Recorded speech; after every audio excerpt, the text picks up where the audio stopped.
Hello friends, আসসালামু আলাইকুম। আশা করি তোমরা সবাই ভালো আছো। তো আজকে মিনি ব্লগটা হচ্ছে আমাদের গ্রামে একটা ছোট্ট করে হাট বসে। তো হাটে আমি গিয়েছিলাম ফুচকা খাওয়ার জন্য। তো ভাবলাম তোমাদের সাথে এই ব্লগটা শেয়ার করি।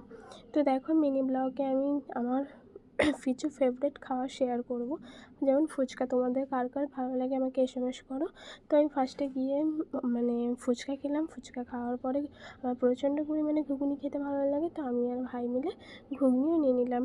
তো ঘুগনি খাওয়ার পরে দিদাটাকে বললাম আমাকে একটুখানি বেশি করে টক দিয়ে দিতে, কারণ আমার টক খেতে খুব প্রচণ্ড ভালো লাগে। তো ফার্স্ট ভাইকে দিয়ে আমিও খেয়ে নিলাম।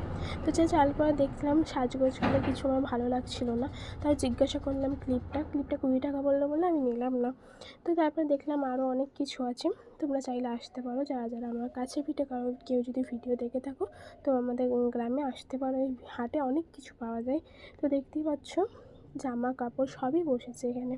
তো আমি হাটটা ভালো করে ঘুরে নিলাম। সন্ধে হয়ে যাচ্ছে বলে তাড়াতাড়ি বাড়ি যাবো বলে তাড়াতাড়ি করে একটুখানি ভিডিও নিয়ে আমি চলে এলাম বাড়ি। কিন্তু বাড়ি আসার আগে আমি দেখলাম যে জুতো বসেছে, কিন্তু জুতোগুলো সেরকম ভালো ছিল না। তারপর আমার পাঁপড় খেতে প্রচণ্ড ভালো লাগে, তো ভাই বললো চলো পাঁপড় কিনে নাও।